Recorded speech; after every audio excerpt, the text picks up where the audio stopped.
What is going on, guys? Your boy Joey Shake 72 coming to you guys with a video right now. We have some things to talk about, discussing some Howie Roseman news that's kind of dirty, and I'm just reading all this, and I'm kind of like, it's funny because I don't see this happening, but is this really happening behind closed doors when we're not really looking? So I want to go over a few things right now. So obviously some news came out, and Jeff McLane put some news out. He's been around the Eagles a while, so obviously he knows a lot of inside and outs of this team. And this is what I was reading. So in the recently published article, Jeff McLane says that Howie Roseman once berated Lane Johnson before a game when he voiced concerns about playing. I guess this was due when he was injured. When Johnson suited up, Roseman said, "Good, you have your mouthpiece in. Now you can't say anything stupid." Like, what is all that? Is that true? And then there's another incident from Jeff McLane adds that one player recalled how immediately after he agreed to a contract, Roseman's attention shifted to determining which national reporter he should pawn the details to without asking the player how he felt about his personal information being shared. Like, what? Like, where did all this come from? Like, here we are, we're looking at free agency and like the draft of 2021, and Jeff McLane puts out this news. I don't get it. I don't know if he put it out, someone else did. I don't know where this is even coming from. Like, where this come from? I mean, it's crazy. So then I looked on the Philadelphia Inquirer. I looked at some other stuff here. Now, there's a guy named Mike McCartney that he was formerly the Eagles director of player personnel. And this is what he says about it. And these are just the people that know Howie Roseman over the years. So he said, "I've always had a lot of respect for Howie," said Mike McCartney, formerly, who was there when Roseman showed up to work on the salary cap in 2000, has since, as an agent, negotiated several contracts with him. He didn't necessarily come up from a true football scouting path, but through the years, he really worked hard to watch tape and study players, and has a lot of success because of that. Howie always had a spirit where he wants to learn, and I've always found him to be very honest about players. After Lurie fired his coach on January 11th, his defended his GM like a father protecting a favorite son. Many fans were outraged from 69 years old owner hardly acknowledged recent poor drafts and dubious contracts. But Lurie views the Eagles as one team put through Roseman-colored glasses.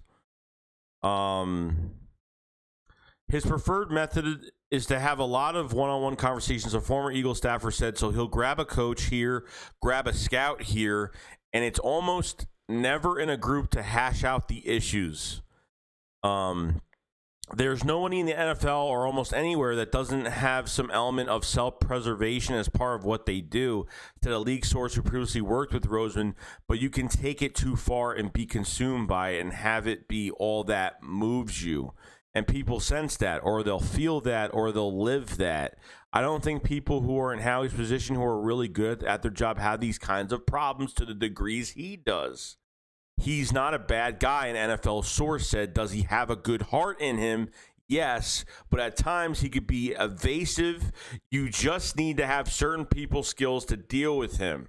A bigger issue to some is Lurie. The owner has given Roseman unfettered power because it shields Lurie's increasing involvement on everything from draft picks to assistant coaches, and the GM, after 21 years with the Eagles, does some of Lurie's bidding before he signs off on decisions, source said.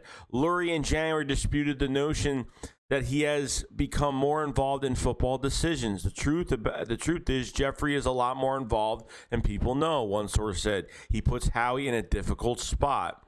And with the impressionable Lurie receiving the majority of information through one lens, there has become a melding of opinions so that others have little say on major decisions, said sources who pin blame for the team's 3-year descent in part because of the issue. Okay. I mean, that's a lot of information. it's much that Howie Roseman that it's hard for people to work with Howie Roseman, and grabbing a scout and grabbing a coach and kind of just doing like hearing both sides and not even agreeing, or if there's a problem with the decision, nothing's even figured out, nothing's really talked about. It's kind of just like Howie Roseman just, nah, it's my decision and that's it, and walks away from both coaches. And then you have Jeffrey Lurie here, which there was some rumors about Jeffrey Lurie actually having more decision in the drafting, which I could definitely believe. Okay, like, is Howie Roseman not doing his job because Jeffrey Lurie is butting in way too much on who we should draft? Because I'm telling you right now, if it was his decision to draft Jalen Hurts, and not draft these, the receivers and Justin Jefferson and DK Metcalf, then I don't even know what to tell you. I really don't. I mean, there was already, I forgot, I think it was Mort Report discussed that Jeffrey Lurie had more say over this, had more say and more power over these over pretty much the draft.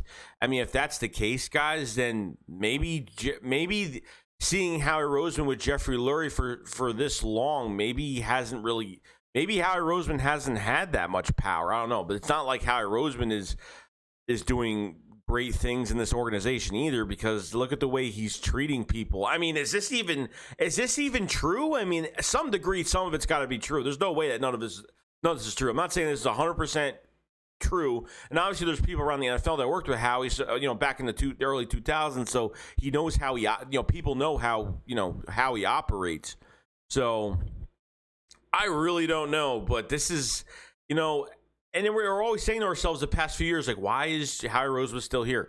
Maybe Howie Roseman hasn't had the final say in any decisions. Maybe Jeffrey Lurie has had the decisions. Maybe Howie has been listening to the scouts, but Jeffrey Lurie says, no, this is what I want to do. I mean, like I said, he's 60. Like you said, he's 69 years old, and he's old now. You know what I mean? And some of these old timers, they don't know what. It's a new era in the NFL now. You need to start listening to who you hired and why they're paid to do their job. So if that's the case, and Howie hasn't got the chance, I mean, look, what if Howie becomes the good guy out of all this? We find out Jeffrey Lurie is making all these draft pick decisions. That would be really scary. But obviously, with Howie Roseman, a lot of people that used to work with him know that how he operates. And unfortunately, it's real dirty. And it's like, I'm surprised the player hasn't tried to swing at him yet, if that's the case. Even the Lane Johnson thing, I mean, that's just crazy. That's just insane. Other than that, guys, that's pretty much it. I know this is random news today. I was up late last night, and I had to sleep for a bit, so I didn't get up till a little bit later. But this was actually kind of funny and kind of like, is this really true? Let me know what you guys think about all this. I mean, it's kind of scary to think about, because this could be true. You never know. I know something definitely in here is. I mean, it may not be all of it, but I don't know. Well, other than that, guys, that's pretty much it. I will see you guys later. Shakes, go up, follow us. Peace out, guys. Peace.